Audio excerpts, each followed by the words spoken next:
Hello fans of Foreign Object. For the benefit of bookkeeping and filing, this is episode number 23 and I'm your host, CJ Werleman. Here's a declaration. I love stand-up comedians. In fact, I'm almost completely gay for the male ones. I love stand-up comedians way more than I love musicians, and I mean way more. Here's a comparison. I've been to like no more than 5 rock concerts my entire life. As a kid, my favourite band was the Beach Boys. But I stopped believing in music when I discovered none of them could actually surf and at least one of them couldn't swim.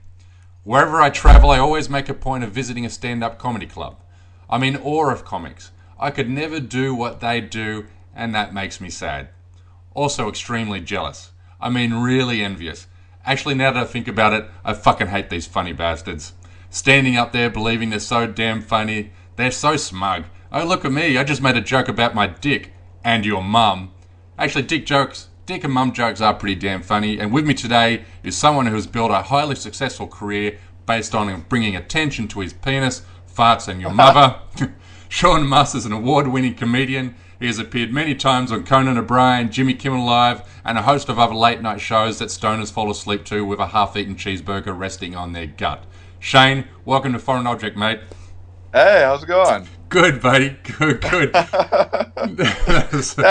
That's you did a lot more writing for that monologue than I do in a typical week. Perform an hour show for people. Mate, I still wouldn't get up on stage. I don't know how you guys do it. I mean, it's one thing to give a speech on stage, and I was saying this to Andy Kindler, which I'm used to and I'm familiar with it. It's pretty easy, but to get up on stage and with the expectation of the audience thinking, "Now make me fucking laugh, you fucker," I don't know how you guys do that.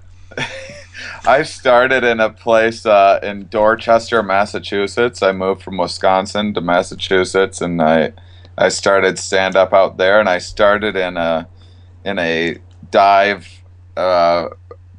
It was a true open mic. Anyone that showed up and signed up would get on. So the show would last for like 6 hours.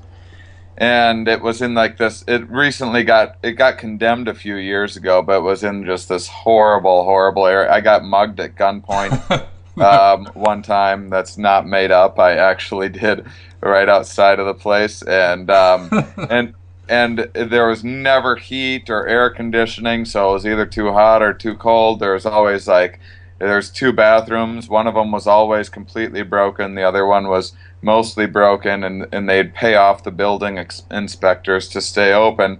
And the owner would, no audience would ever show up. It was all just comics, and no one would laugh or pay attention or anything. They were just waiting for their 5 minutes of bombing.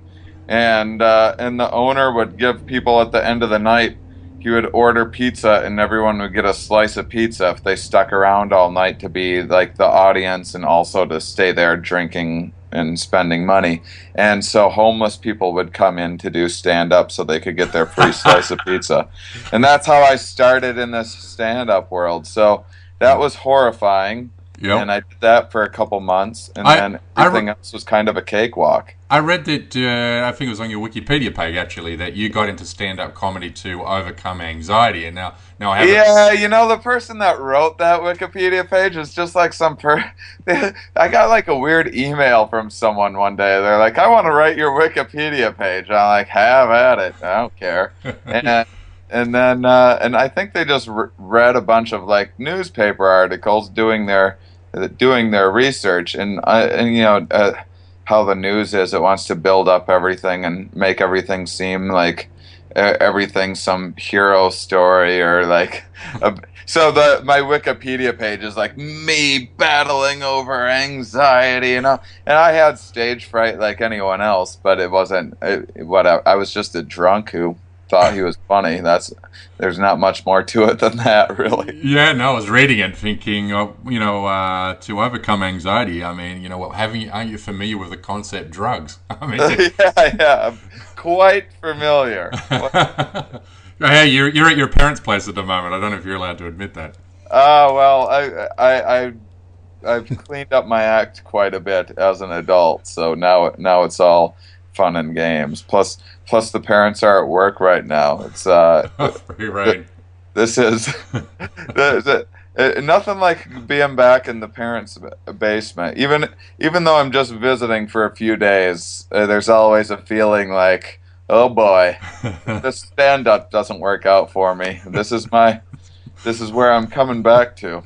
This is my future. I always have that nagging feeling in the back of my mind too.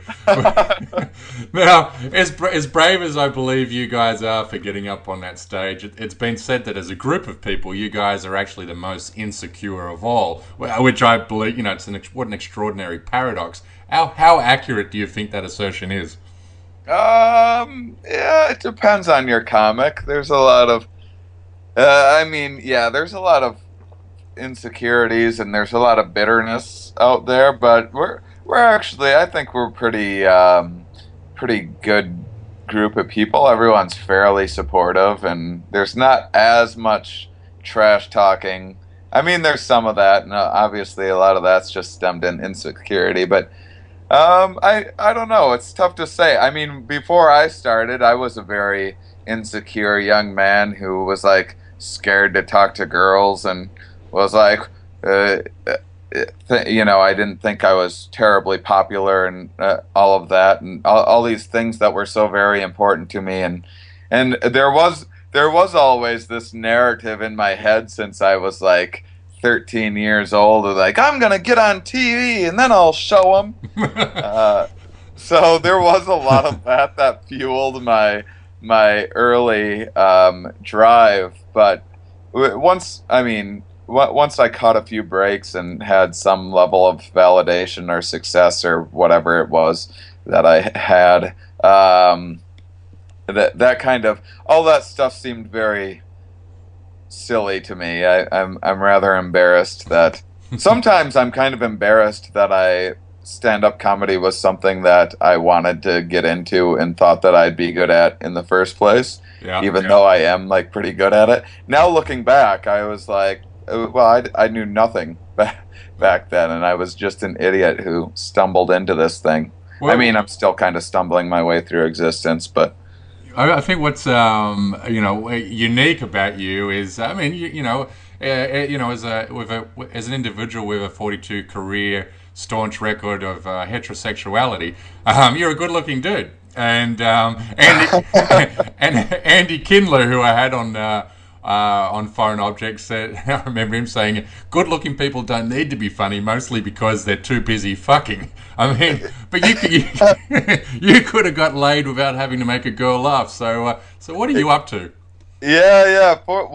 Fortunately, I guess, because that does seem to be, you see like a good-looking guy on stage, and it's like, oh, how is that funny? Why do that? I was always like I'm currently, well, I've been injured I haven't walked in almost a year now, and so I lost all of my muscle mass and whatnot, but I'm currently almost 6'4" in like just over 160 pounds.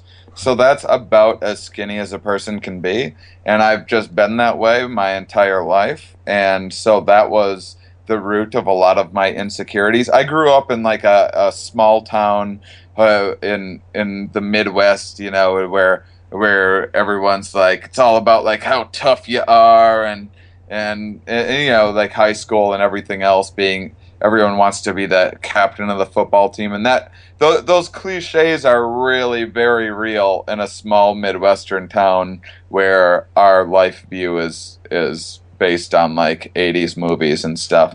and so I was extremely insecure about my body, because that's what I got bullied and mocked for. And so I guess maybe that was that thing that I needed to not be completely full of myself. And I was never a guy who like went around banging a bunch of women or whatever. I was always I'm a serial monogamist who like falls in love with a girl in 2 days and then moves right in with her and then and wants to hold on to her forever, and then a year later is like, oh, this that was a horrible decision, and I'm gonna keep this going for a couple more years anyway. That's so you're generally you're apathetic about nothing. You passionately hate something or you passionately love something. Yeah. Across the board. Yeah, I've been striving for indifference in my uh, later years, or in learning more. I've been trying to be even more laid back than I. People always thought I was laid back, but I get myself worked up about things, and I'm trying to be as indifferent about life as possible. Yeah, man, being indifferent is, I think, I admire people who are indifferent. I'm so passionately full on with something which upsets me. I know. Yeah, it's hard to, but having that rage all the time is exhausting. I mean, I'm not an angry person. I don't throw tantrums. I don't yell my voice. I don't get into fights, and generally never have. But internally, I have this rage. Particularly when it comes to things like social justice, and I think a lot of comics speak to that. And I know you speak to politics a lot, and a lot of my favorite comedians are those who can kind of highlight how idiotic political talking points are, and you highlight that using irony. One of your best bits, you mock the whole Mexicans are coming here and taking our jobs narrative. Oh yeah. So are they? Yeah, just like I mean, the idea of I see that joke was rooted in I worked in a factory in Arcadia, Wisconsin, a very small town. It's just a factory town, 45 minutes from my home. I worked there for 4 years, and and just the idea of people were always like, "Oh, these Mexicans are taking all our jobs." I was like, "Great, have it, please." I mean, anything to kill the time before the robots take over that busy work. Anyway, just get me out of it. And the the idea I mean, first off, I don't think that we should be. I don't think anyone should be working 60 hours a week in a factory. And those guys in there, everyone would. I mean, 40 hours was full time, and then people would be begging for overtime, and bosses wouldn't give us. It was like people would be begging for more of the slave labor, mindless nonsense, so that we could go out and buy a bunch of crap that we don't need. And then I don't know. I'd get so frustrated. And then people would be mad about Detroit, like hearing about union workers making $20.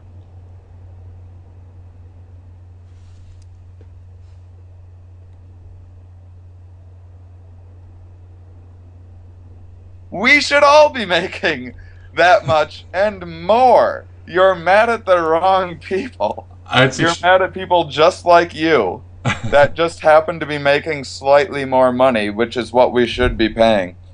it's So extra. yeah, there was a lot of like factory workers getting mad at the very people that you're on the same side with, which is like poor Mexican people trying to get by and put a little food on their table. That's like that was everyone in that factory. I wrote a piece. I think it was last year or the year before when you had Volkswagen in Tennessee, and Volkswagen being a German company, they're all unionized and they have worker rights, worker protection, workplace agreements, and so forth. And so Volkswagen, the board, went to their workers in Tennessee and Chattanooga and said, "Look, we're going to give you guys the option to vote for union protection."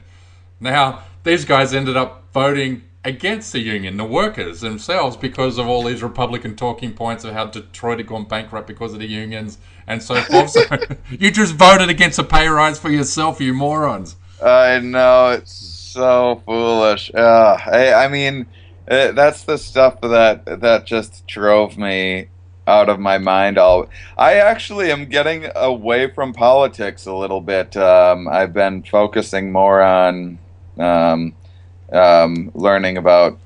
I have my own podcast. I talk to scientists called Here We Are, and I've been trying to learn more about human nature because, like you, I mean, it was just stuff like that was just one thing after another. This endless, seemingly hopeless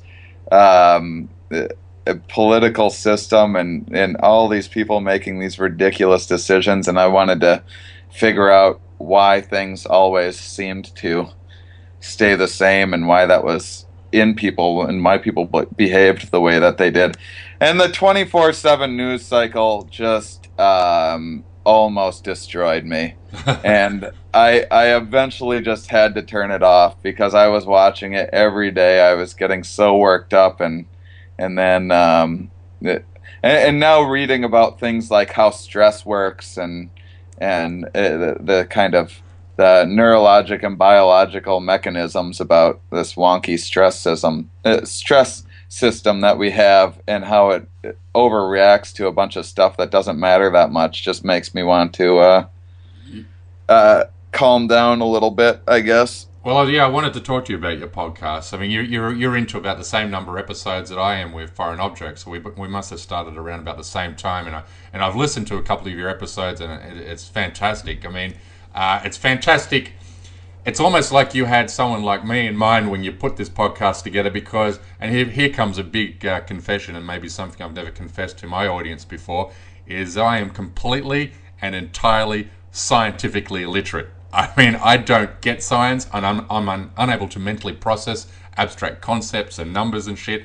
I trust the scientific method, and I accept the conclusions of qualified peer-reviewed scientists, but I'm still an idiot when it comes to scientists. So is that the kind of person you had in mind when you put Yeah, I mean, the person that I had in mind was myself, just like years earlier, really, where it was like I was, at the time, I was so I was brought up very strictly religious, and I still have some bitterness about that.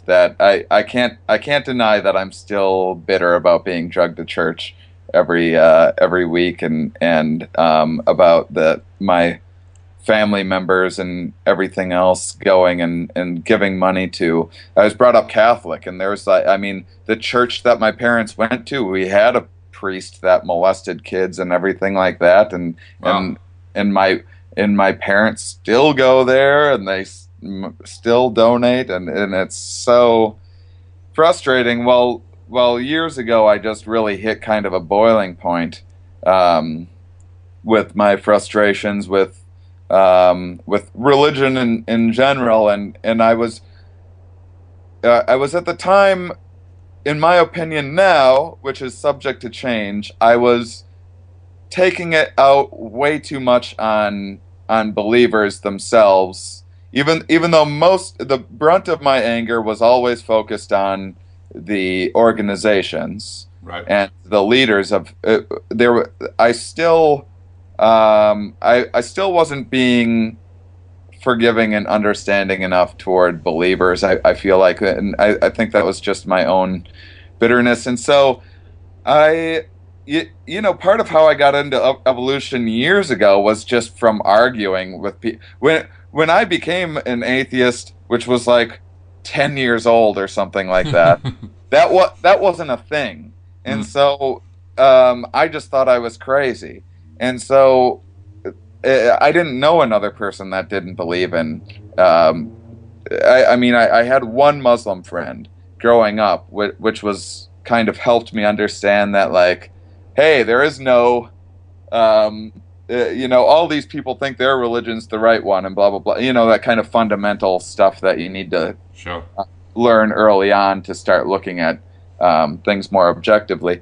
But everyone believed in God that I knew, and there was no one else like me, as far as I knew, on the face of the earth. I thought maybe I was the one person in the entire world, and that drove me, like, really to madness and a lot of, like, depression, and when I was younger, and a lot of, like, insane risk-taking behavior because I didn't value life or anything, and then At a young age, were you questioning it, or were you absolutely certain your parents were wrong? I was questioning it since I was like 6 years old, and then I made up my mind. I remember the summer between elementary school and middle school. So I was like this angry little 10-year-old kid. Like, I probably would have been a goth kid had I known about goth.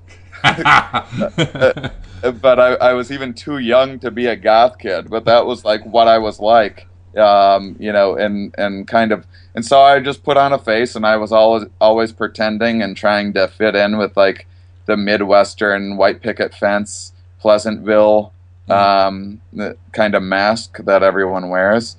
And and so later, when I was a teenager, was when I was able to start coming out a little bit about my feelings, and that was the first thing that started getting me into evolution a little bit, Mm-hmm.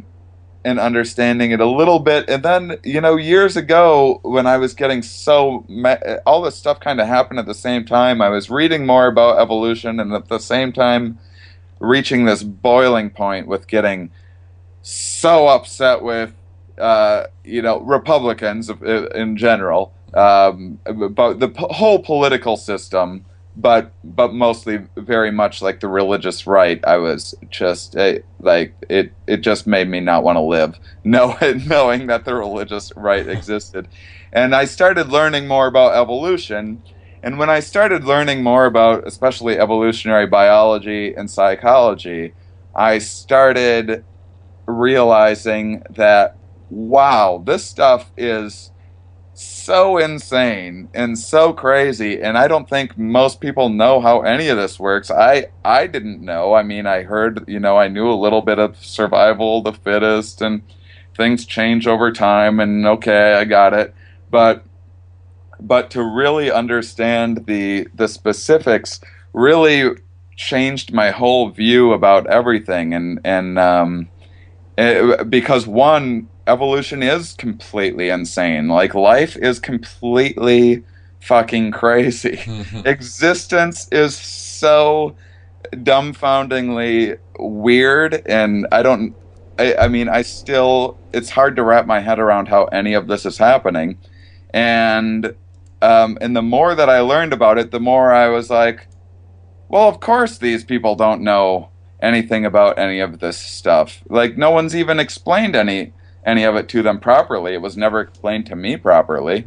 And so years ago, I just kind of started planning out this this path toward, and I started networking with some academics and everything, and putting together various ideas, and trying to figure out a way to maybe communicate some of these ideas to the general public in a way that, rather than, I kind of dumped a lot of my, I still have them. I still have all of these great jokes cutting down religion that are very near and dear to me, and I love, and I think are still incredibly funny.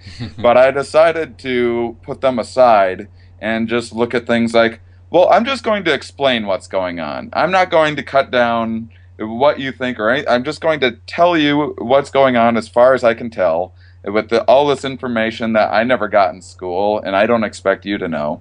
And I'll let you make up your own mind from there. And so that's kind of the project that I'm doing with my Here We Are podcast. Yeah, I mean, some of your guests, I mean, these are, professors of psychology and neuroscience and that type of stuff.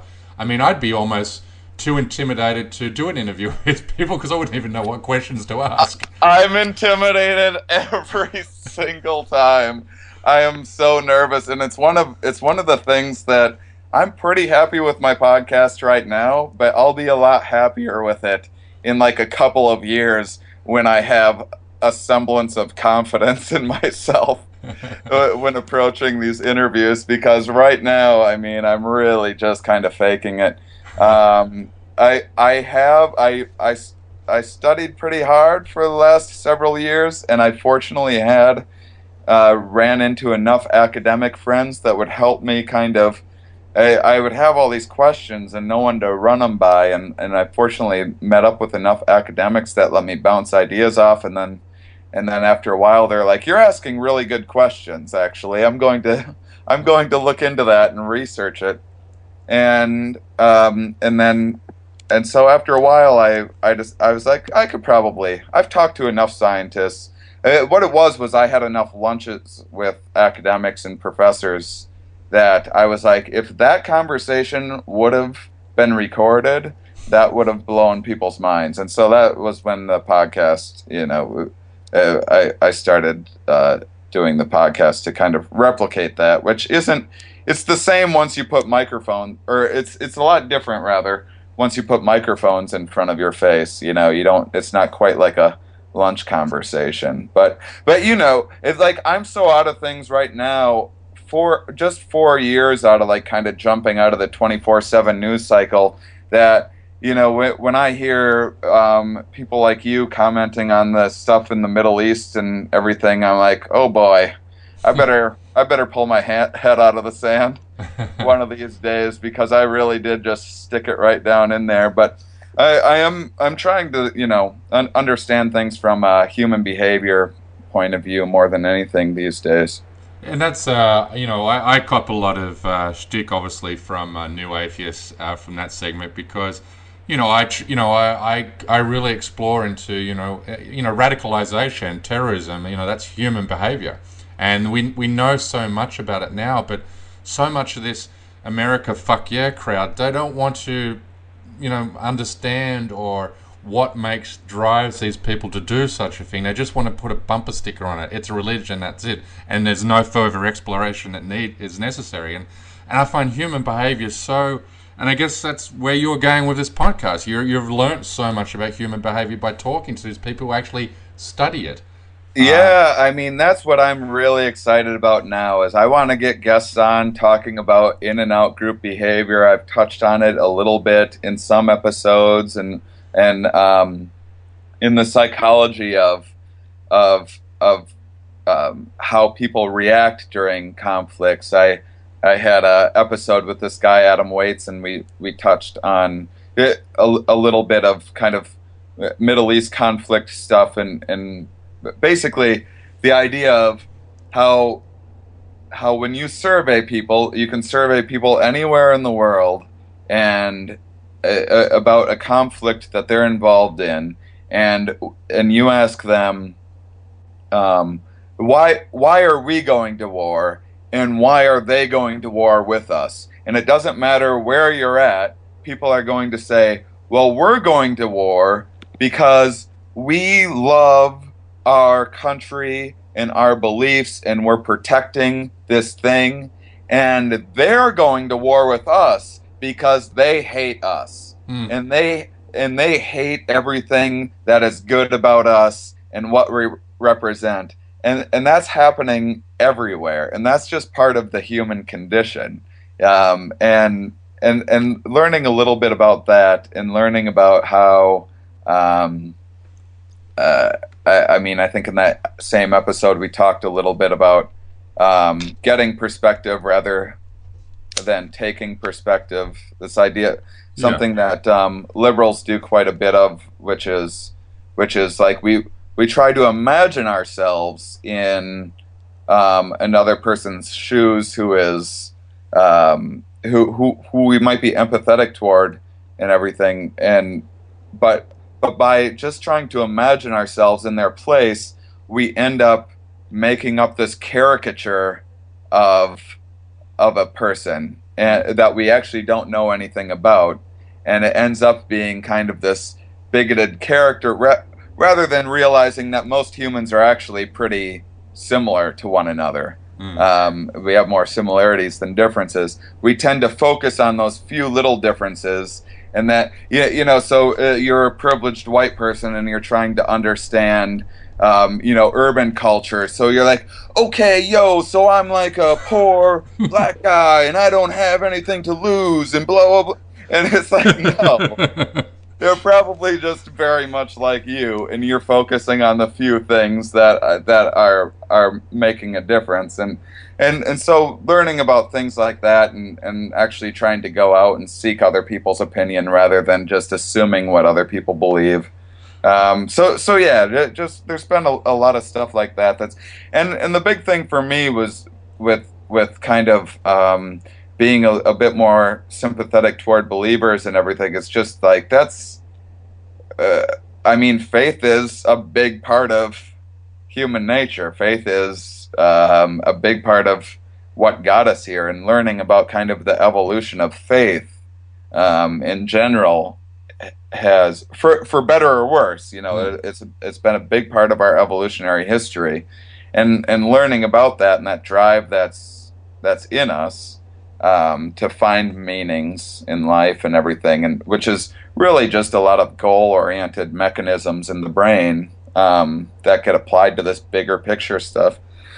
has really just changed the way that I looked at everything. If the 20 odd guests you've had on your podcast, do you touch on religion generally, or second part of that question is, are any of the scientists you've interviewed religious believers?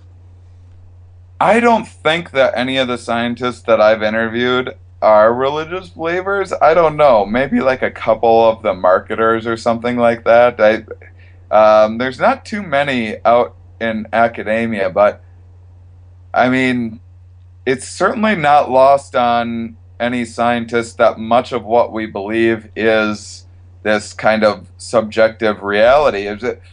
Our perception plays so many tricks on us that. And I haven't had anyone on talking about religion just yet because I want to wait until I've set up quite a few more things to get into some bigger, headier ideas. But I mean, everything is most of what we base our lives on is imaginary, really. Like if you look at if you look at like what is McDonald's? Mm-hmm. So if you want to like get rid of McDonald's, how do you get rid of it? Okay, is McDonald's the buildings? So you could bulldoze all the McDonald's buildings, but McDonald's would still exist. You could build more buildings and put McDonald's in there, and McDonald's would still be a thing. So is it employees? No, you could fire all the employees. You get rid of that. Is there food? No, that's coming in and out all the time. Is it the owners, the CEOs? No, you can replace them and McDonald's still exists. So how would you get rid of McDonald's?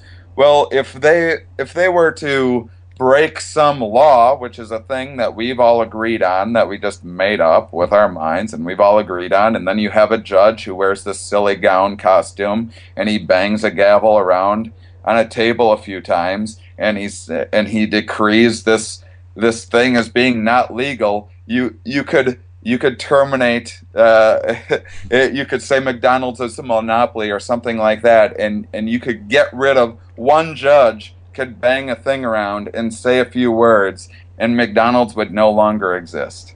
And so much of what our life is based on is just ideas. And so once you start looking at, and the idea that we can even think like that is something that no other animal can do, and as far as we know, and it may have been the thing that happened around 75,000 years or so. There was this I'm forgetting the name of it, but right around 75,000 years ago, there was this time in human history where all of a sudden humans went from just like these small little tribes of people just barely scraping by, not doing very well, to all of a sudden they were able to get together and just basically wreak havoc on everything and drive the Neanderthals to extinction and start agriculture eventually and everything else. And some people's ideas about this is that there's some change. It was the cognitive revolution. That's what I was searching for. Right. There was perhaps some change in the mind at the time that allowed humans to think of these ideas that were kind of outside of ourselves. So rather than just worrying about your one little tribe or your in-group, all of a sudden all these tribes could start to work together over an idea, whether it be freedom or whatever idea, or a god or whatever idea it was, and that could have been the thing that got us to start working together and then eventually take over the world, which is something that we've done. Sorry, go ahead. No, so that's in summation. I mean, when you start thinking about things on that level, I mean, it's really just tough to wrap your head around how life works and how life could have worked without these weird faiths that we have. That's the wonderful thing about reading and learning. Every book I pick up, I feel like I'm an idiot all over again. I know. And and what you're just talking about there is fascinating. A book that you would love, certainly. It's called Fields of Blood by Karen Armstrong, The History of Religion and Violence.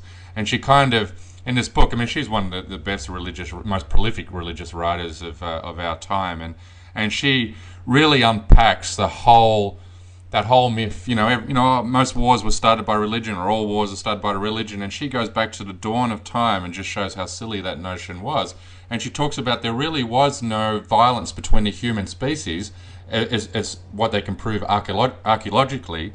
Violence between human tribes really started at the formation of agrarian societies, when we went from being nomadic tribesmen and we started forming into societies and towns. We started having agriculture, and when we started having agriculture, we then had wealth disparity. So one tribe would be wealthy, or one civilization would be wealthier than the other one, and then also within those civilizations, you had a ruling class. And for the first time, once we became an agrarian societies, we had a surplus. So we had surplus economics. So we had a surplus of riches, and so all wars became imperialistic. And in times of famine or drought, or even just for the mere need of surviving, the only way to survive was to conquer the neighboring civilization or the neighboring city. And then she goes through the Bible and she talks about Jericho. Jericho is one of the most infamous atrocities, genocides recorded in the Bible, and she tells it how she explains that that's really a story of agrarian societies. Jericho was a place with massive walls, surplus food, and so wandering tribes which are facing extinction would, try and put together armies and attack that, and that's how wealth was dispersed between, and then we eventually had empires. So yeah, I mean, it's amazing to think about. I mean, even the difference. There's a lot of people that along those same lines seem to feel that was possibly the transition from polytheism to monotheism, meaning when people were living in these hunter-gatherer tribes and out in jungles or the Sierra or whatever, they attributed all sorts of different meanings to different contexts. And so there was all these gods for all these different things, the gods of plants or sun or night or whatever it might be. And then and everyone kind of shared in this.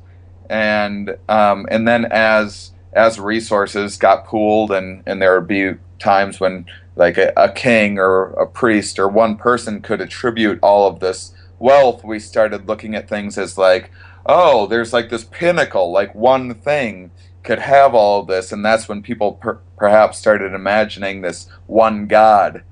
And who knows? Maybe that's part of why. I think about this a lot. I think this might be part of why people started looking for. Everyone always is looking for the meaning of life. Like there's one meaning in life, which makes no sense. All of meaning is so subjective and is so dependent on bits of context and what that the hot air coming out of my mouth right now means to the molecules surrounding my face is enormous. But what my body means to the solar system is nothing. So there is no one meaning for everything, but it isn't. But I wonder why people think that there's this one meaning, which if there was, it would be horrifying, because there'd just be one purpose. There'd only be one action that you could take to get to it, and it would be either boring or horrifying, or I mean, life just doesn't function that way. Well, that's what fundamentalism is. It's holding on or evangelizing a singular truth. And I had Razor Aslan on my podcast just recently, and he said that a lot of new atheists get upset when you call them fundamentalists, and he said it's because they don't understand what fundamentalism is. It's evangelizing a singular truth in a pluralistic world. We all have different realities, and anyone who prescribes a singular truth is peddling fundamentalism. Yeah, it really is, and not only that, but it's like to think of there just being one singular meaning is I mean, that's just sad to me. So how do your parents feel now about your atheism? Well, we don't talk about it a lot. Hmm. But what's interesting is now, I mean, just the way that I approach things. Years ago, it would be like, um, hey, look, there's a child molester in your church. Are you guys really still going to keep on going and doing this? But they didn't know anything. That's the way they've been living their whole lives. Whereas now, when we're hanging out, I'll notice something or other, and I'll be like, "Oh, here's a fun thing about why this happened," and then talking about evolution and how evolution drove us to pick what we're eating right now, or how game theory applies to a board game that we're playing, or something like that, and what that has to say about life and interpersonal relationships. And so I can start kind of feeding them these little bits of fun facts that I've learned about evolution and psychology and so on. And when people hear my most the most excited I've been about the reactions and what I realized that this is maybe a way to sell people on this stuff is that when you just present some of these ideas that are so out there that no one has ever thought about before. I do a joke about how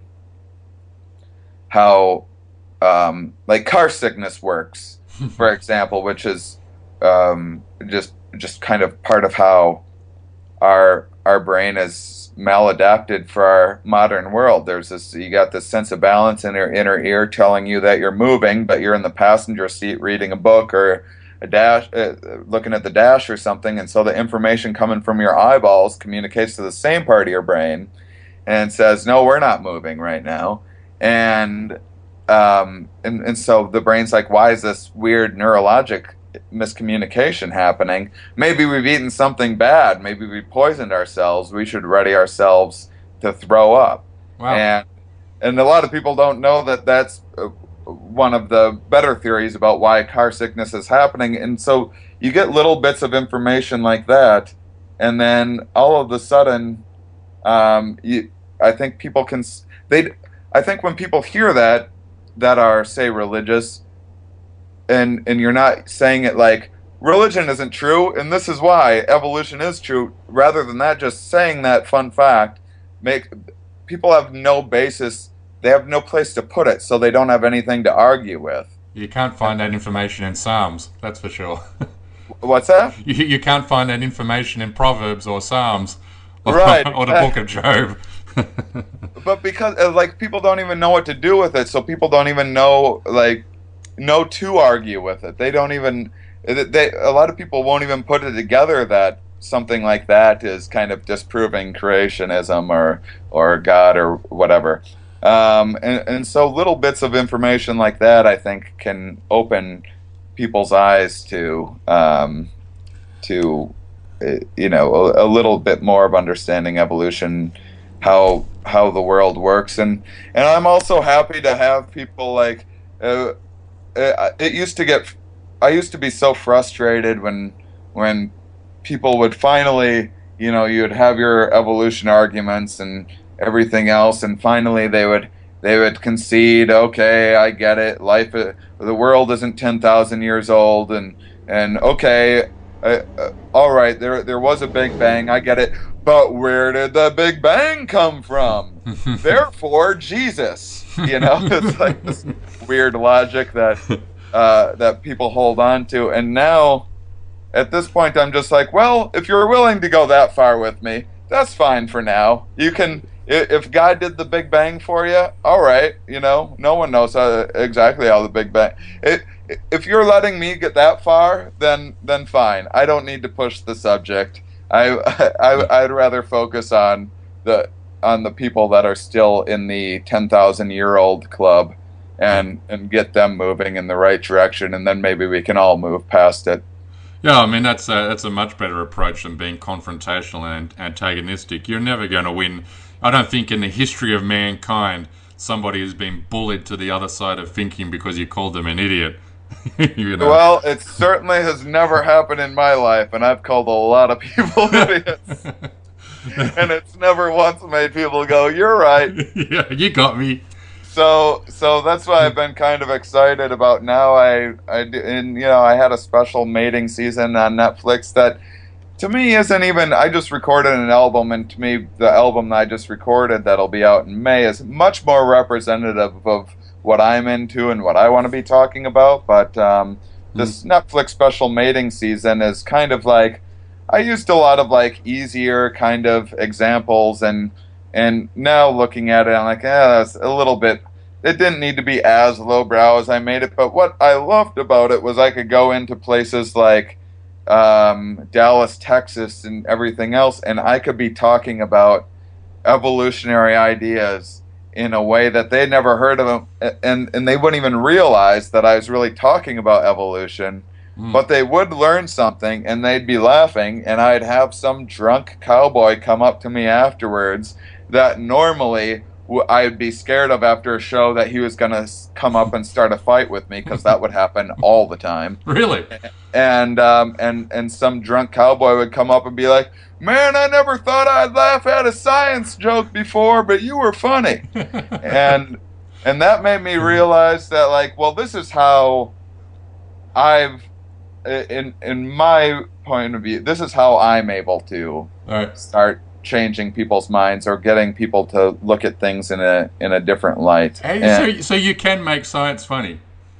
Yeah, I have been able to make science funny. It's sometimes it's easy, sometimes it's the fuel for a lot of material, and then other times it's like, man, I really want to talk about this subject, but it takes way too long to set up, and people just simply aren't going to have the attention span for it, and sometimes it is very challenging.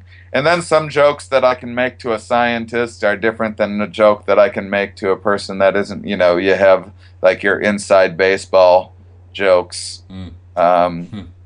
too. So it's been an interesting, weird journey for me.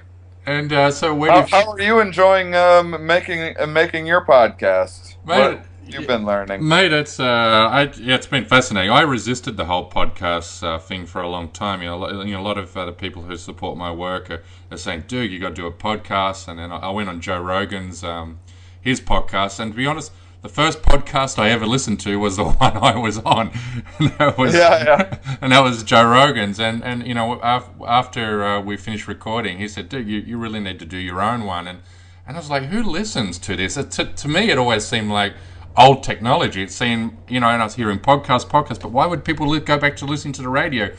People have images. We're moving towards an image-based culture with, Instagram and Facebook. So at first I didn't think anyone paid attention to this, and then I started researching and going, oh my God, these podcasts have massive audiences, some of them.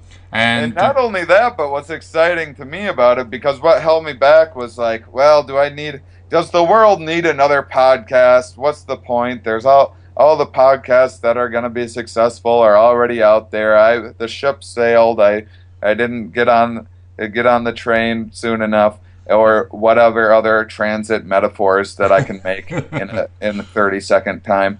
And and then I realized that most people that I know haven't even heard their first podcast yet. And a lot of people are discovering podcasts for the very first time this week. And there's no telling what podcasts they're going to start listening to and who they're going to be turned on to, and what's going to pop in the future and everything else. Exactly. And it's, I think too, when you talked about the cable at 24/7 cable news, is you get these pseudo experts on there for 30 seconds and 40 seconds, and then you get a Democrat and a Republican, and they just spin their talking points, but nobody's really getting to the heart of the issues. And in this format where you can go back and forth with someone, you really get in deep. And more than that, what I love about what I've enjoyed most about my own podcast is I've gotten to interview people that I would ordinarily pay money to listen to speak. I've had Mauss and Begg, who was tortured at Gitmo. I've had some of my favorite journalists already on here. I think it's a wonderful medium where you can get such insightful people speaking at length on very complicated issues. Yeah, I mean, I really feel like I've just scammed my way into academia. I barely graduated high school. I never went to college. I was always just I just hated anything that anything society's like you should do this. I would just run the other way. Yep.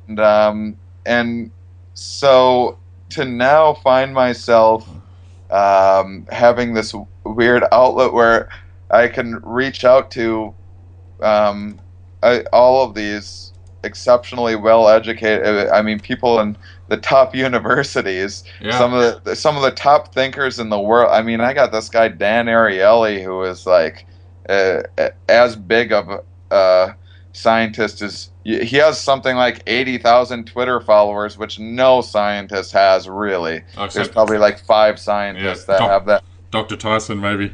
Yeah. I mean, there's some physicists here and there, but there's probably less than 10, and that I'm able to somehow trick people into being like, hey, I have this legitimate show that I do, and I really had no idea what I was doing at all when I started, and still don't. And I'm able to coax these amazing minds into coming and giving me a free education.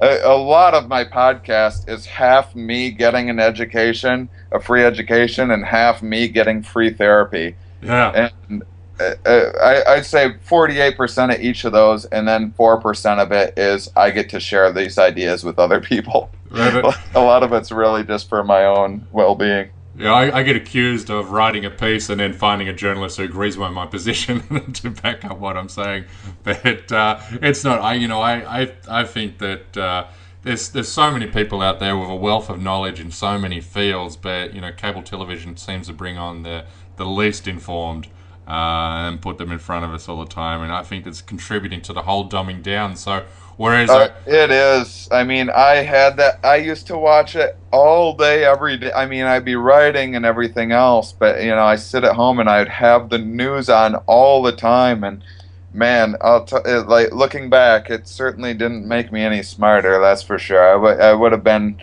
much better off just reading a book or taking one of those news stories and reading a book about that one subject rather than seeing the 2-minute long loop over and over again of the same. And the news, the other frustrating thing about news is it's just no reflection of reality. It's just they're focusing on like 3 people were murdered today and 1 person won the lottery. Well, there's life for you. Like, well, no, that's not at all what your life was like today. That's not what mine was like. Yeah. That's missing out on 99% of 99.99% of what existence actually is, and that's more what I'm trying to understand. Cool, man. And so, are you touring at the moment? Yeah, I'm always touring. I need to update my web schedule, but I've been to Australia probably 5 times now, but I haven't been back. I was going to ask you about that. I think the last time we chatted, online must have been a few years ago now, and I think you sent me a note saying you're heading to Australia. That might have been your first time. That would have been probably my 5th time. I don't think I've been back in a couple of years now, but hopefully I'll book something for sometime within the next year. I would think that I'd be back. I'm currently trying to line up some stuff in China right now, which if I do that, then that gets me a little closer. So you've been to Australia more times than I have in the last 12 years. So what's your impression of Australia when down there? I love it. I mean, I like it. As far as the shows that I've done, at least a lot of the clubs that I've been to, it's a nice thing where in the U.S. You can kind of. I'm just going to make some broad, sweeping generalizations that don't necessarily apply to every individual club, and you never know exactly what to expect. But just in broad strokes, if you're on the coasts, you'll get audiences that are maybe a little more comedy savvy, perhaps a little more quote unquote intelligent, and maybe get it a little more or whatever. But they're also usually not terribly easily amused. They're usually like kind of bitter and desensitized to entertainment, and they have such a low appreciation for things. And then you go in the middle of the country and they might not be as comedy savvy and or intelligent or whatever else, but they'll make up for it with enthusiasm. And in Australia, I felt like I would oftentimes be getting the best of both worlds, where people were bright and got it, and they were also enthusiastic and actually happy to be there, which is something that doesn't happen in a lot of places. Oh, that's interesting, man. And yeah, I mean, Australia is, it's like the US. You've got the coast and you've got everything in the middle, but it's not as I mean, America is, probably six clearly defined different countries in one. The Northeast is different to the Southwest, and the Southwest is different, to the Northwest. Whereas Australia, it's kind of a little bit more uniformed. But you've basically got 5 cities and then a bunch of little towns everywhere. So you're either a big city person or you're a little town person in Australia. But it's always interesting to get somebody's an outsider's view of what Australia's like. But mate, this is the part where you get to plug whatever you're doing. You've got your show on Netflix. Where's the easiest place where people can find you? On Twitter at Shane Comedy, and my website Shane Mauss MAUSS.com. And if you go to my website, pretty much all the information is on there. And I don't always have it updated exactly, but I do have a tab for like all the podcasts that I'm a guest on as well on my site. So not only can you hear my podcast, but you can hear me on other podcasts and discover other ones that way. So I'll be adding yours to that list, and my podcast is Here We Are at HereWeArePodcast.com. Every Monday I talk to different scientists about the meanings of life, meanings plural. Well, you definitely won't be having me as a guest on your podcast then. Oh, who knows? I don't have any rules just yet. So we'll see. I might. Yeah, I'm starting to explore outside of academia a little bit. So maybe one of these times. Cool, buddy. Mate, it's been awesome having you on, Shane, and glad we finally got to speak. And yeah, absolutely. Thank you. Yeah, good on you for always keeping up with me on Twitter and everything. I love all your stuff on there. Yeah, thanks. I appreciate that, dude. Good on you, mate. I'll have this posted soon, and look forward to chatting again very shortly. All right, awesome. See you, mate. See you, Shane. Yeah. Bye.